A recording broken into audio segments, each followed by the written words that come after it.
नमस्कार, आप देख रहे हैं अपना बिहार और आपके साथ मैं हूं विवेक। बिहार में सियासी पार्टियों में सीटों पर तकरार जारी है। कांग्रेस जहां अधिक सीटों पर दावा कर रही है, वहीं आरजेडी इसे भाव नहीं दे रही। क्या है इसके पीछे सियासत, देखते हैं इस खबर के जरिए।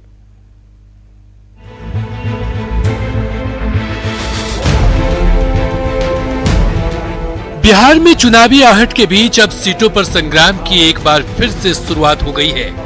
कांग्रेस के नेता एक बार फिर बयानों के जरिए अधिक सीट पर दावा ठोकने में जुट गए हैं। कांग्रेस के नेता सीटों के साथ महागठबंधन की अगुवाई का भी दावा करने लगे हैं। साथ ही तेजस्वी के नेतृत्व को भी खारिज कर रहे हैं। गठबंधन का नेतृत्व जो है वो तेजस्वी यादव करेंगे। अभी ये तय नहीं हुआ है कि गठबंधन का नेतृत्व कौन करेगा, लेकिन हम लोग सब मिलजुल के उस पर भी फैसला जल्दी करेंगे। कांग्रेस के नेताओं के साथ महागठबंधन के दूसरे दल हम के नेता भी कांग्रेस के समर्थन में खड़े हो गए हैं। हालांकि आरजेडी के नेता इसे मुद्दा बनाने से परहेज भी कर रहे हैं और डिमांड को खारिज भी कर रहे हैं। वैसी परिस्थिति ने कांग्रेस महागठबंधन में ज्यादा सीट मांगने का काम यदि किया है हमको पता नहीं है, लेकिन आप लोग कर रहे हैं तो उसके मांग का हम समर्थन करते हैं। देखिए, सहयोगी अगर कह रहे हैं कि हम ज्यादा सीटों पे चुनाव लड़ेंगे तो ये विमर्श का विषय है ना। बैठेंगे ना, चुनाव अगर हम लड़ते हैं तो हम जीतने के लिए लड़ते हैं। मुद्दे सरोकार को लोक विमर्श में रख करके लड़ते हैं। कोई विभेद नहीं है, साथ बैठेंगे, चीजें सुलझ जाएंगी। महागठबंधन में सीटों पर संग्राम के बीच अब जेडीयू के नेता इस पर चुटकी ले रहे हैं। जहाँ तक दूसरा गठबंधन है, उसमें श्री तेजस्वी यादव के नेतृत्व को लेकर के असमंजस है, दुविधा है और अनिर्णय की स्थिति है। आरएलएसपी, श्री मांझी जी की पार्टी और श्री साहनी जी की पार्टी और कुछ हद तक कांग्रेस पार्टी भी उनके अनुभवहीन नेतृत्व को स्वीकार करने को तैयार नहीं है। बता दें कि पिछले विधानसभा चुनाव में महागठबंधन में केवल 3 पार्टियां थी, जिसमें कांग्रेस 40 सीटों पर लड़ी थी। इनमें 27 सीटों पर जीत मिली थी। इस तरह कांग्रेस की जीत का प्रतिशत 67% से कहीं ज्यादा रही। कांग्रेस इसी को आधार बनाना चाहती है।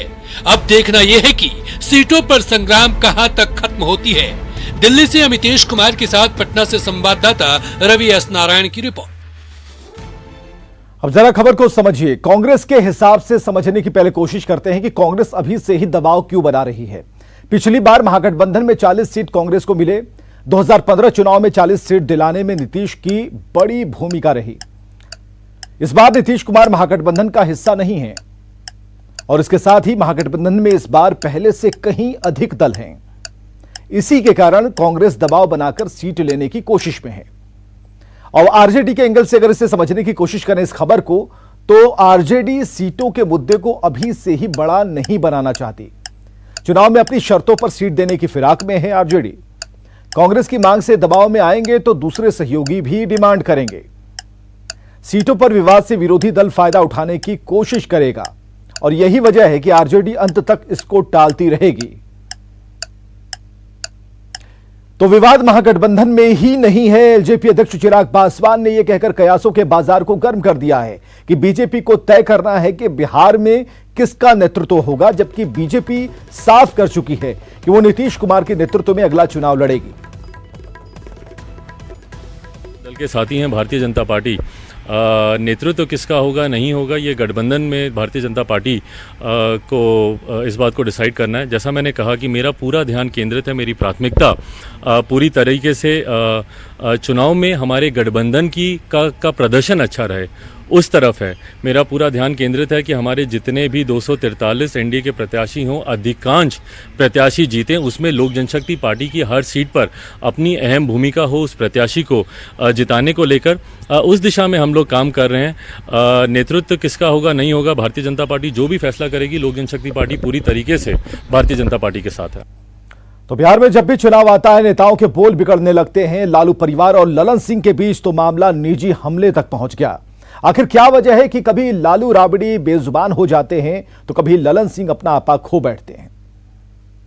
अति मेढक लोगों को उछलने से कुछ नहीं होना है। एक मौसम आता है बरसात का, जब वो मेढक उछलता है और जैसे ही बरसात खत्म होता है वो हाइबरनेशन में चला जाता है। जेडीयू सांसद राजीव रंजन सिंह उर्फ ललन सिंह ने आरजेडी के राष्ट्रीय अध्यक्ष तेजस्वी यादव को बरसाती मेंढक बताया है। ललन सिंह का कहना है कि तेजस्वी यादव उनके पिताजी लालू प्रसाद का जीन है। उसी का परिणाम था कि आरजेडी के युवराज नाबालिग अवस्था में ही हजारों करोड़ के मालिक बन गए थे। पिताजी का इतना भारी जीन्स आ गया उनके शरीर में कि नाबालिग रहते हजारों करोड़ रुपए के मालिक बन गए वो। लालू परिवार और ललन सिंह के बीच निजी आरोपों का ये सिलसिला कोई नया नहीं है। इससे पहले भी कई बार भाषाई मर्यादा टूट चुकी है। साल 2009 के लोकसभा चुनाव का वाकया तो हर किसी के जहन में है, जब राबड़ी देवी ने ललन सिंह और नीतीश कुमार को लेकर आपत्तिजनक टिप्पणी की थी। मामला कोर्ट तक पहुंच गया था और राबड़ी देवी के चुनाव प्रचार पर रोक लग गई थी। कभी नीतीश के करीबी रहे और अब आरजेडी उपाध्यक्ष शिवानंद तिवारी ऐसे बयानों की निंदा करते हैं। जहां सिर्फ सत्ता की ही राजनीति हो रही हो, वहां जो है एक अस्तर की उम्मीद जो है वो नहीं करना चाहिए, और आज अभी वही राजनीति हो रही है। बयानबाजी के अलावा भी ललन सिंह और लालू परिवार के बीच कई अदावतें रही है। 90 के दशक में जब लालू प्रसाद बिहार के मुख्यमंत्री थे, तब नीतीश कुमार, ललन सिंह, शिवानंद तिवारी जैसे नेता एक साथ जनता दल में थे। उसी दौरान बिहार निवास में कुछ ऐसा वाकया हुआ कि लालू परिवार और ललन सिंह के बीच दूरियां बढ़ती चली गई। बिहार सरकार में सूचना प्रसारण मंत्री नीरज कुमार बताते हैं कि लालू परिवार शुरू से ललन सिंह के खिलाफ था, क्योंकि ललन सिंह ने लालू यादव के घोटालों को उजागर किया था। को कानून के इंजेक्शन का जो एहसास हुआ चारा घोटाले में, उसमें सबसे महत्वपूर्ण भूमिका माननीय राजीव रंजन सिंह उर्फ ललन बाबू का है, तो स्वाभाविक है। बिहार में कुछ महीनों बाद विधानसभा चुनाव होना है। जाहिर है सियासी पारा और गरमाएगा। पार्टी और नेताओं के बयानों की धार और तेज होगी। उम्मीद तो सभी पार्टियों से यही की जा सकती है कि बयानबाजी भाषाई मर्यादाओं के भीतर ही हो तो सियासत के लिए अच्छा रहेगा। न्यूज़ 18 के लिए पटना से अमित कुमार सिंह की रिपोर्ट। कोरोना काल में प्रवासी मजदूरों पर सियासत थमने का नाम नहीं ले रही। आरजेडी ने प्रवासी मजदूरों के लिए आयोग बनाने की मांग रखकर बिहार की सियासत को गर्म कर दिया है। कोरोना के इस दौर में बिहार में प्रवासी मजदूरों को लेकर राजनीतिक हलचल जारी है। शुरुआती दौर में विपक्ष के लगातार तीखे हमले के बाद सरकार ने अपने को प्रवासी मजदूरों का हितैषी बताते हुए उनके बिहार लौटने का मार्ग प्रशस्त किया। एक बार फिर से आरजेडी ने प्रवासी मजदूरों का भविष्य सुरक्षित करने के लिए प्रवासी आयोग बनाने की मांग कर दी है। बिहार से कितने लोग जो है बाहर जा रहे हैं काम करने के लिए, किस इलाके के लोग ज्यादा जा रहे हैं, समाज के किस हिस्से के लोग जो है ज्यादा जा रहे हैं, इन सब चीजों का तो एक अध्ययन होना चाहिए ना भाई। आप जब भी कोई योजना बनाना चाहिएगा कि हमारे यहाँ के जो गरीब लोग हैं क्यों जा रहे हैं बाहर। वहीं सत्तारूढ़ दल आरजेडी की इस मांग पर विफलता नजर आ रहा है। जेडीयू की माने तो सरकार प्रवासी मजदूरों के हित में लगातार कारगर कदम उठा रही है। ऐसे में किसी भी आयोग के गठन की जरूरत नहीं। पलायन रुक जाए। जो लोग इस राज्य में काम करना चाहते हैं उन्हें यहाँ अवसर मिल सके, उनकी क्षमता के अनुरूप उन्हें पैसा मिले, उन्हें बेहतर राज्य बनाने और उनका खुद की बेहतरी का एक मार्ग उनके सामने हो। मुझे लगता है इसके लिए किसी नए संस्थान की जरूरत नहीं है। ये कार्य बहुत ही व्यवस्थित तरीके से चल रहा है। वैसे इस पूरे मामले में राजनीतिक मामलों के जानकार बताते हैं कि दोनों पक्ष अपने नफे नुकसान पर सियासत कर रहे हैं। यही कारण है कि दोनों पक्ष एक दूसरे की दलील और प्रस्ताव को खारिज करने में लगे हैं। चाहे वो आरजेडी हो या फिर वो जेडीयू हो, अपने अपने गणित के हिसाब से इस पर राजनीति करने में लगा है। लेकिन इसमें अंदर के हृदय से काम कर वो होना चाहिए कि कैसे जो आए हैं उनको कैसे हम जो है सो काम दिला पाएं, कैसे उनको सेटल डाउन करेंगे। क्योंकि वो अभी आए हैं उजड़ करके, तो उनके मन में कहीं न कहीं पीड़ा है और वो दर्द वो बयान नहीं कर पा रहे हैं। और जब तक वो सेटल डाउन नहीं होंगे वो इस पर राजनीति नहीं होनी चाहिए। बहरहाल बिहार के लिए ये चुनावी साल है। ऐसे में सत्ता पक्ष और विपक्ष प्रवासी मजदूरों का खुद को सबसे बड़ा हिमायती बताने में लगा है। लेकिन इसका सियासी फायदा किसे मिलेगा, ये आने वाला वक्त ही बताएगा। न्यूज़ 18 के लिए पटना से संजय कुमार की रिपोर्ट। बिहार के 3 बार मुख्यमंत्री रहे स्वर्गीय भोला पासवान शास्त्री की शख्सियत किसी पहचान की मोहताज नहीं और आज भी उनकी ईमानदारी की मिसाल दी जाती है। हर साल उनकी जयंती पर सियासत खूब होती है। बावजूद इसके आज उनके परिजन मुफलिसी की जिंदगी जीने को मजबूर हैं। पूर्णिया जिला मुख्यालय से 15 किलोमीटर दूर ये है बिहार के पूर्व मुख्यमंत्री स्वर्गीय भोला पासवान शास्त्री का गांव बैरगाछी। भोला पासवान शास्त्री का परिवार इसी गांव में रहता है जो आज दाने दाने को मोहताज है। हालांकि पिछले कुछ वर्षों में सरकार द्वारा इंदिरा आवास समेत कई योजनाओं का लाभ इस परिवार को मिला है।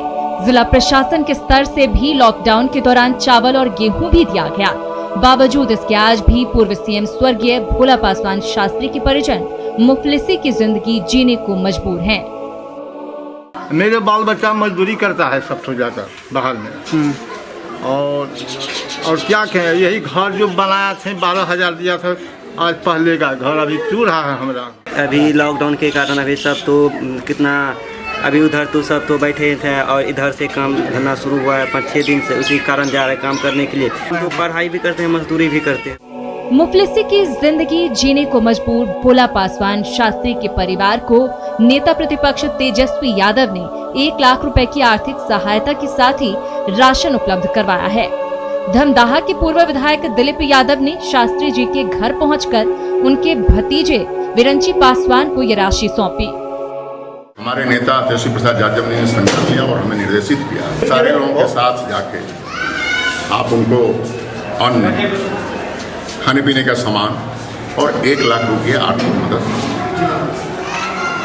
करेंगे। अभी भी इनका जो परिवार है वो काफ़ी मुफलिसी में जी रहा है। ज़रूरत है सरकार इनके परिजनों की कुछ मदद करे ताकि भोला पासवान शास्त्री की आत्मा को भी संतुष्टि मिल सके। कुमार प्रवीण, न्यूज़ 18 पूर्णिया। और दरभंगा के आजमनगर मोहल्ले में जोरदार धमाका हुआ जिसमें 3 लोग जख्मी हो गए। सभी जख्मी को डीएमसीएच में भर्ती कराया गया। धमाका इतना जोरदार था कि इसकी आवाज 2 से 3 किलोमीटर तक सुनाई दी। धमाके में घर पूरी तरह से बर्बाद हो गया और जिस घर में धमाका हुआ वो मकान मोहम्मद नजीर का बताया जा रहा है। घटना के बाद सिटी एसपी योगेंद्र कुमार मौके पर पहुंचे। उनका कहना है कि शुरुआती जांच के हिसाब से बारूदी विस्फोट है। घर के अंदर से बम बनाने के कुछ सामान मिले हैं। पुलिस ने 3 लोगों को गिरफ्तार किया है। बीजेपी के नगर विधायक संजय सरावगी भी मौके पर पहुंच गए और उन्होंने गंभीरता से जांच की मांग की। इसका विरोध करके ये बराबर बम बनाते थे जिसका स्थानीय स्तर पर सूचना थाना पे भी दिया गया था और आज एक बृहद षड्यंत्र के तहत इतना जबरदस्त धमाका हुआ जिसका 2 किलोमीटर रेंज में लगा धरती दहल गया है और अगल बगल के 10-15 मकान भी क्षतिग्रस्त हो गया है, जिसमें अभी एक छत भी गिर गया है और 4 लोग घायल भी हुए हैं। और जो भी दोषी होगा इसमें, जैसा भी दोषी होगा, किसी भी हालत में भी बख्शा नहीं जाएगा। मैं तो बोला ना, बड़ा ब्लास्ट है, बहुत बड़ा ब्लास्ट है। ये कोई गैस सिलेंडर का ब्लास्ट नहीं है। निश्चित रूप से बारूद पूरे चारों बगल जो है बारूद दिखाई पड़ रहा है। आपको शक है कि इनका टेररिस्ट से भी? नहीं, ये तो पुलिस प्रशासन बताएगी, जांच का विषय है, जांच होगा। कुछ चीज़ें मिली हैं वो देख के ऐसा प्रतीत हो रहा है कि जो रस्सी पुतली बम टाइप होता है जो दिवाली में यूज़ होता है, उस प्रकार का ये घर में बना रहा था, उसी को लेकर के ब्लास्ट हुआ है। एफएसएल की टीम हमने बुलवा ली है, बॉम्ब स्क्वाड भी बुलवा लिया है। सैंपल यहाँ से हम सारे कलेक्ट करवाएंगे। और खबर है गया से, जहां के लुठवा जंगल में सर्च ऑपरेशन के दौरान सीआरपीएफ और नक्सलियों के बीच मुठभेड़ हो गई। इस दौरान सैकड़ों राउंड फायरिंग की गई। एसएसपी ने बताया कि सर्च ऑपरेशन के दौरान नक्सलियों ने पुलिस पर फायरिंग शुरू कर दी, लेकिन जवाबी कार्रवाई के बाद नक्सली उल्टे पांव भाग खड़े हुए। पुलिस ने अत्याधुनिक हथियारों के साथ खाली खोखे और नक्सलियों का सामान बरामद किया है। थाना क्षेत्र के आगे जो है, जो जंगल के किनारे गांव है, वहां पर सुबह जो है सीआरपीएफ और जिला पुलिस की संयुक्त टीम द्वारा जो है रेगुलर ऑप्स किया जा रहा था। उसी क्रम में नक्सलियों से जो है इनकाउंटर हुआ है, जिसमें दोनों तरफ से फायरिंग की घटना हुई है और फायरिंग के पश्चात जो नक्सली थे वो वहाँ से भाग गए हैं, लेकिन उनके द्वारा छोड़े गए काफ़ी संख्या में जो है सामान बरामद हुए हैं। और मुजफ्फरपुर में चमकी बुखार से एक और मासूम की मौत हो गई और इस तरह चमकी बुखार से मरने वाले मरीजों की संख्या 6 हो गई है। समस्तीपुर की 3 साल की बच्ची को मुजफ्फरपुर के केजरीवाल अस्पताल में भर्ती कराया गया। निजी अस्पताल में इस साल चमकी बुखार से मौत का यह पहला मामला है।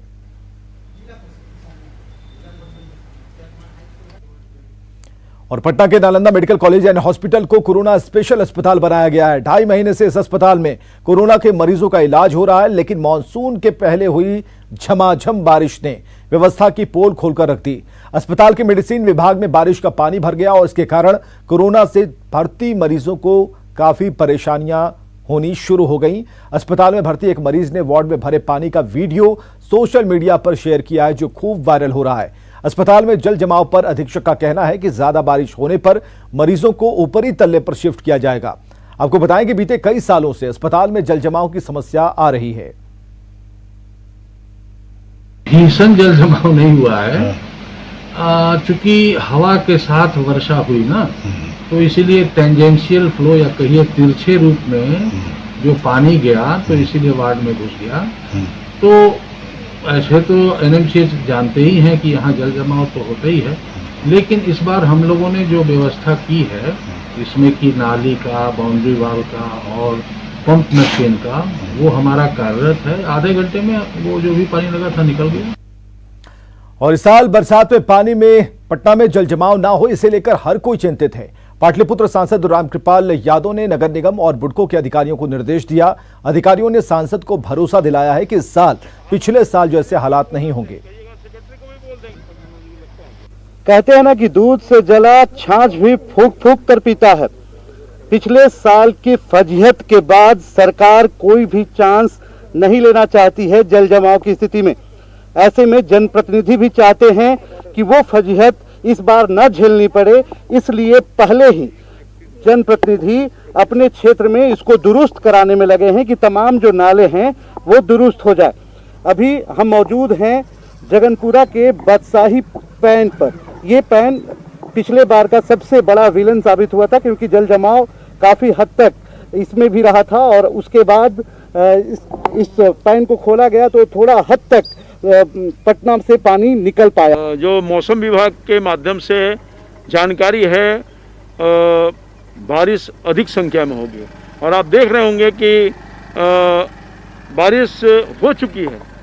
और मैं समझता हूं कि सरकार ने जिन अधिकारियों को या जिन डिपार्टमेंट को दायित्व सौंपा है, चाहे वो नगर निगम हो या बुडको हो या सिंचाई विभाग हो, सब लोग अपने काम में जुट गए हैं। इनका दावा है कि इस बार वो फजीहत नहीं झेलनी पड़ेगी पटना वासियों को जो पिछली बार लोगों ने झेली थी। जल जमाव की स्थिति ये थी कि लोगों के घर में तकरीबन फर्स्ट फ्लोर तक पानी जमा हो गया था और हालत ये थी कि लोग घर में लॉक हो गए थे पूरी तरह से। अब इस बार दावा ये किया जा रहा है तमाम जनप्रतिनिधि की तरफ से कि इस बार वो स्थिति बनने नहीं देंगे, उससे पहले तमाम मुश्किलों को खत्म कर देंगे।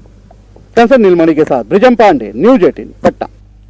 और इधर पटना साहिब के सांसद रविशंकर प्रसाद ने पटना में नाला सफाई और जल निकासी के कार्यों की समीक्षा की है। सांसद ने वीडियो कॉन्फ्रेंसिंग के माध्यम से समीक्षा की और इस समीक्षा में पटना महानगर के सभी विधायक, नगर निगम आयुक्त, बुडको के एमडी भी मौजूद रहे। करीब 1.5 घंटे चली बैठक में पिछले साल की तरह स्थिति ना हो, इस पर जोर दिया गया।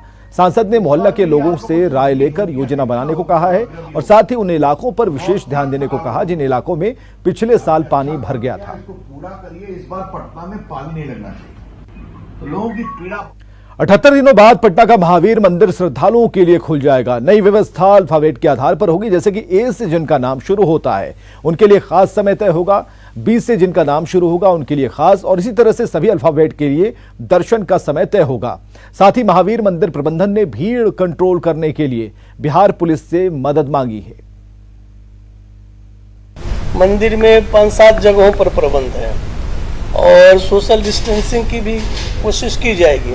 इन सोशल डिस्टेंसिंग का पालन कराना, हम तो वहाँ पर गोल सर्किल बना दे रहे हैं कि इसी में आप रहिए, लेकिन यह पालन कराना मंदिर है, मंदिर के कर्मचारियों का बस की बात नहीं है। इसलिए लोगों को भी सहयोग करना, लोगों को सहयोग करना होगा और प्रशासन, पुलिस की प्रतिनिधि चाहिए, क्योंकि मान लीजिए कि सैकड़ों लोग आ जाते हैं तो हम क्या करेंगे। क्या आपने पटना पुलिस। खबरें लगातार जारी हैं, आगे देखिए जोहार झारखंड।